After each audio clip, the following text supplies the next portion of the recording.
ప్రజలంతా సుఖ సంతోషాలతో ఉండాలని ఆకాంక్షిస్తూ కార్తీక మాసంలో సామూహిక శ్రీరామ సత్యనారాయణ వ్రతం ఘనంగా నిర్వహించనున్నట్లు సద్గురు శివానందమూర్తి ట్రస్ట్ సభ్యులు త్రిపుటినేని గోపీచంద్ చెప్పారు. వరంగల్ ములుగు రోడ్డులోని సద్గురు శివానందమూర్తి గురుధామంలో కార్తీక మాసం సందర్భంగా సామూహిక శ్రీరామ సత్యనారాయణ వ్రతాలు నిర్వహించారు. ఈ పూజా కార్యక్రమంలో వరంగల్ జిల్లా నలుమూలల నుండి సుమారు 1000 కుటుంబ సభ్యులు పాల్గొన్నారు.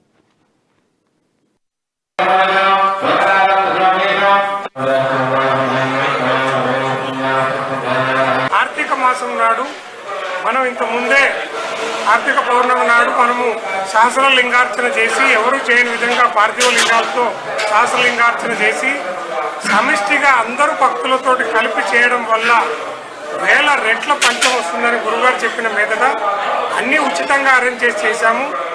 ఈరోజు విశిష్టంగా మనము కేవలం 200 జంటలతోటి సత్యనారాయణ స్వామి వ్రతాలు సమిష్టిగా కార్తీక మాసం ఉసిరి చెట్టు కింద వనభోజనంతో పాటు పూజ చేసుకునేందుకు ఏర్పాటు చేసి గోమాత పూజ చేసి శ్రీ సత్యనారాయణ రమా సత్యనారాయణ స్వామి వ్రతం చేయడానికి ఏర్పాటు చేస్తే దాదాపు 600 కుటుంబాలు వచ్చినాయి.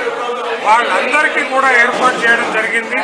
వారందరికీ కూడా పూజ గురుదేవుల అనుగ్రహంతో పాటు శ్రీ అన్నవరం సత్యనారాయణ స్వామి అనుగ్రహం కూడా కలుగుతుంది. కోరిన కోరికలు నెరవేరుతాయి.